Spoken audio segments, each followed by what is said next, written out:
श्रोता प्रेमियों, मैं रामसागर शास्त्री आप लोगों के समक्ष रखने जा रहा हूं एक प्रसंग, मूल शांति का रहस्य। देखिए, मूल क्या है? मूल एक वृक्ष का नाम है। 6 नक्षत्र जिसकी शाखाएं हैं अश्विनी, अश्लेखा, मघा, ज्येष्ठा, मूल और रेवती। या हम यह भी कह सकते हैं कि मूल एक नक्षत्र का नाम है। इन 6 नक्षत्रों में जब किसी संतान का जन्म होता है तो ज्योतिष शास्त्र के अनुसार उसे खराब माना जाता है या कष्टदायी माना जाता है।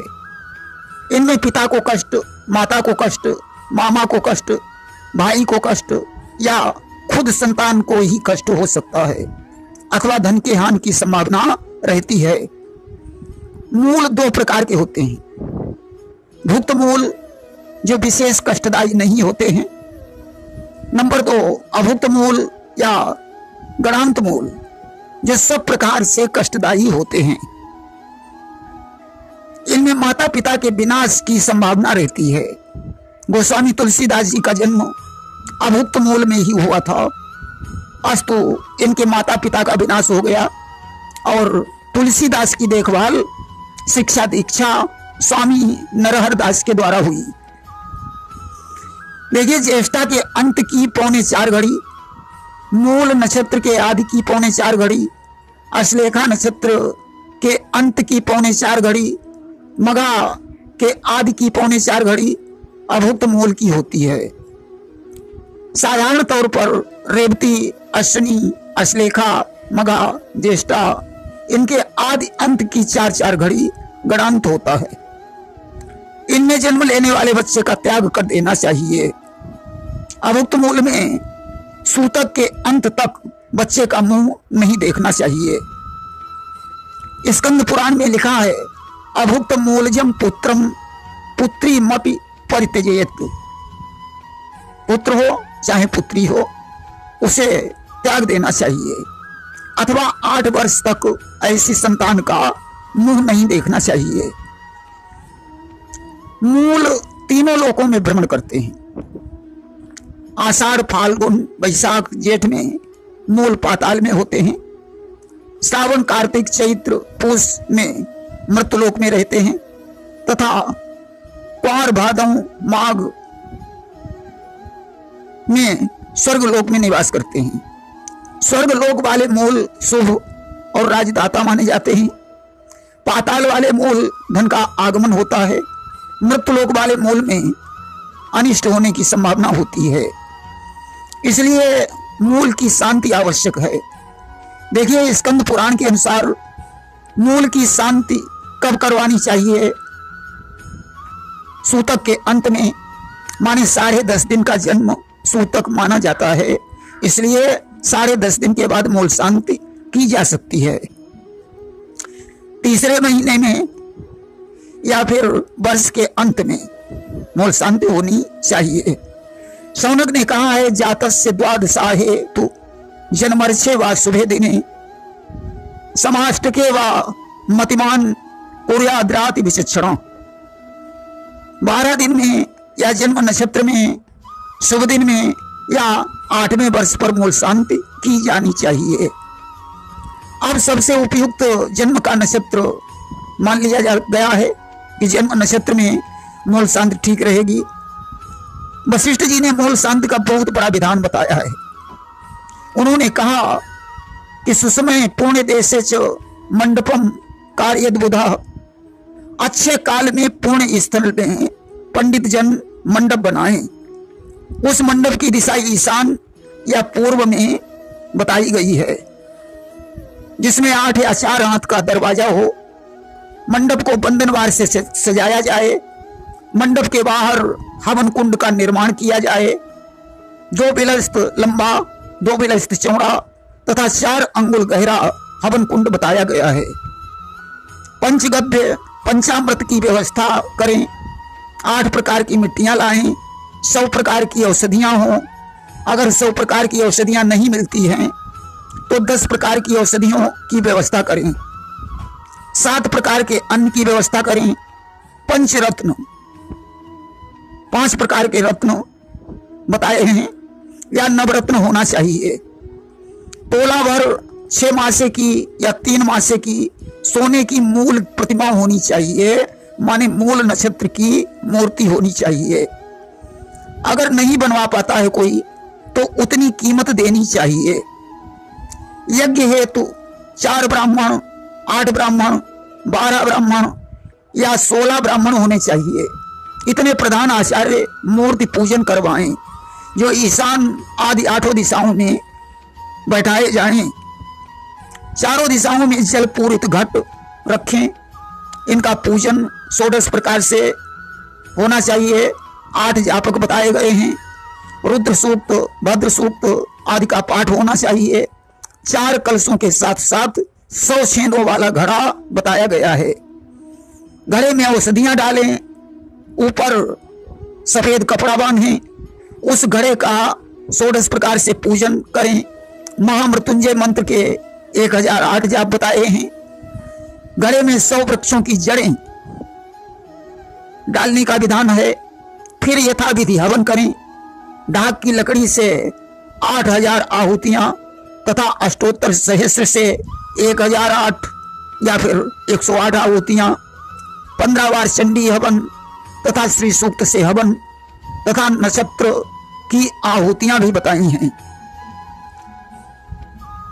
यहां पंडित घट स्नान करवाए, ऐसा कहा गया है। यजमान गृह वस्त्र प्रतिमा ब्राह्मण को दान करे। कांसे के पात्र में घी के द्वारा छाया दान करे।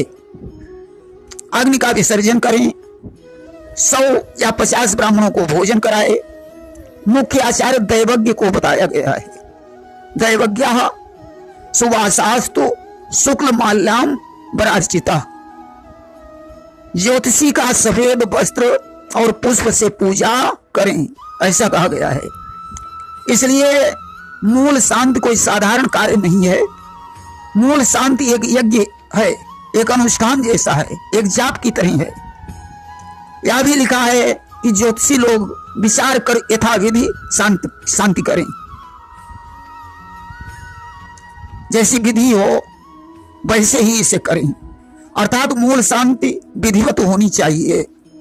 स्कंद पुराण और स्त्री जातक में मूल शांति का विस्तार से वर्णन किया गया है। अच्छा, मूल की स्वर्ण प्रतिमा क्यों बताई गई है?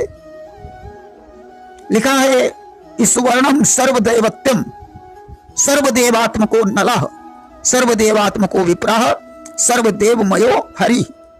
मूल भी एक देवता है। सभी देवता सोने में वास करते हैं। अग्नि भी सर्वदेवमय है और ब्राह्मण भी सर्वदेवमय है। विष्णु भगवान भी सर्वदेवमय हैं। इस प्रकार मूल शांति का एक याज्ञिक कृत्य है। इसके लिए वेदज्ञ ब्राह्मण की जरूरत है। यह कोई साधारण कार्य नहीं है। बिना मंत्रों के बल से मूल शांत ही नहीं हो सकते हैं। इसलिए इसे वैदिक विधि से किया जाना चाहिए, क्योंकि हर प्रकार के मूल कष्टदायी हैं। मंत्राधीन देवता, देवता मंत्र के अधीन है। इसलिए बिना मंत्रों के कोई देवता प्रसन्न नहीं हो सकता है। मूल शांत करने वाले आचार्य की विधिवत पूजा होनी चाहिए तथा दक्षिणा देकर उसका आशीर्वाद प्राप्त करना चाहिए। हेम दान, गजदान ते बड़ो दान सम्मान। सोना और हाथी के दान से भी बड़ा दान सम्मान होता है। आचार्य की पूजा करें, उसका सम्मान करें, उसे दक्षिणा देकर प्रसन्न करें, उसे प्रणाम करें, तभी कल्याण होता है। मूल शांति ने ब्राह्मण को एक सबत्सा गाय दान बताया गया है। सबत्सा माने बछड़े के सहित गाय का दान करें, अन्यथा उतना मूल्य उसे प्रदान करें। अब मूल शांति जैसी यज्ञ को करना साधारण लोगों के बस की बात नहीं थी। उन्होंने ब्राह्मणों से निवेदन किया कि महाराज, इतने विधान पूर्वक हम इस अनुष्ठान को कैसे करवा पाएंगे? मेरे पास इतना धन कहां से आएगा? अगर हम छोड़ देंगे तो ये कष्टकारी बनेगा। कोई साधारण उपाय बताइए। हमारे ब्राह्मण बहुत दयालु थे, उन्होंने इसे संक्षिप्त कर दिया। बोले 16 ब्राह्मणों की जगह एक ही ब्राह्मण ले लो, 100 छेनों वाले घड़े की जगह 27 छेनों वाला घड़ा ले लो, उसमें भी दिक्कत हो तो 7 छेनों वाला घड़ा ले लो। छायादान के लिए एक कांसे की कटोरी और 125 ग्राम घी ले लो। 100 वृक्षों की जड़ें ढूंढने में दिक्कत होगी तो 27 वृक्षों की पत्तियां ले लो। अगर उसमें भी दिक्कत होती है तो 7 वृक्षों की ही पत्तियां ले लो। तीर्थों का जल मिलना कठिन होगा तो गंगा जल से काम चलाओ, या 27 अथवा 7 नलकूपों का या कुओं से जल ले लो। 8 प्रकार की मिट्टियां न लाओ तो 7 प्रकार की मिट्टी ले लो, या फिर मंदिर या गौशाला की मिट्टी ले लो। पंचगव्य बनाना है तो गौमूत्र ही ले लो। कहीं पुण्य स्थल में जैसे बगीचे या गंगा तट पर अथवा मंदिर के पास कहाँ मूल शांत करवाओगे? चलो अपने घर में ही जो पवित्र जगह हो वहां मूल शांति करवा दो। 7 प्रकार का अन्न तो लेना ही पड़ेगा। अगर दिक्कत हो तो एक ही प्रकार के अन्न से काम चलाओ। नीलम, पन्ना, पुखराज आदि रत्नों की जगह एक मोती ले लो। 100 प्रकार की औषधियां नहीं तो 27 प्रकार की या 7 प्रकार की औषधियां ले लो। उसमें भी दिक्कत हो तो हल्दी की गांठ डालकर ही काम चलाओ। 4 घट ले लो। 5वां अभिषेक घट या स्नान के लिए घट हो ही गया है, छेद वाला घट। अब उसके लिए लपेटने के लिए सफेद वस्त्र या सफेद अंगूछा ले लो। सोने के मूल बनवाना कठिन है तो चांदी के मूल ले लो, या फिर उसकी कीमत दे देना। ढाक की लकड़ी से नाक्षत्रिक हवन करवा दो। 3 महीना और 1 वर्ष ठीक नहीं है। 27 दिन या 10 दिन में ही मूल शांति करवा दो। 27 दिन तक बच्चे का मुंह नहीं देखना, लिखा तो है 8 वर्ष तक मुंह न देखे। जब गणंत मूल हो तुम 27 दिन ही बचा दो। मूल शांति के लिए मंडप बनाने में दिक्कत है, उसे छोड़ो। आचार्य रुद्र सूक्त और भद्र सूक्त का पाठ तो करेगा ही। महामृत्युंजय मंत्र के 1008 जाप हैं, एक माला जाप ही करवा दो। ढाक की लकड़ी से 8000 आहुतियां देना छोड़ो। अष्टोत्तर सहस्त्र की 108 आहुतियां करवा दो। श्री सूक्त चंडी हवन संक्षेप में हो जाएगा। आचार्य को सफेद वस्त्र का दान, चांदी के मूल और बछड़े सहित एक गाय दे देना, या गाय की कीमत दे देना। 150 ब्राह्मण कहां खिलाओगे? 27 या 7 कर लो, बने तो कन्याओं को खिला देना। इसलिए आप लोगों की सुविधा के लिए हमारे ब्राह्मणों ने ये अनुष्ठान बदल दिया है। इसका अधिकारी दैवज्ञ यानी ज्योतिषी को मान लिया गया है। देखिए, समस्त नक्षत्र चंद्रमा की पत्नियां माने गए हैं, इसलिए इसमें ढाक की लकड़ी का नाक्षत्रिक हवन करना आवश्यक है। चंद्रमा की मणि मोती है, मोतियों को घड़ों में डालना चाहिए, क्योंकि चंद्रमा औषधियों और वनस्पतियों का स्वामी है। इसलिए छिद्र वाले घड़े में वृक्षों के पत्ते और औषधियां भी डालनी चाहिए। उसके ऊपर लपेटने वाला वस्त्र सफेद रंग का होना चाहिए, क्योंकि चंद्रमा का रंग सफेद है। काले कपड़े का प्रयोग अनिष्ट कारक है। छायादान के लिए स्टील का बर्तन निषेध माना गया है। तेल शनि का प्रतीक है, अतः तेल से छायादान करना वर्जित है।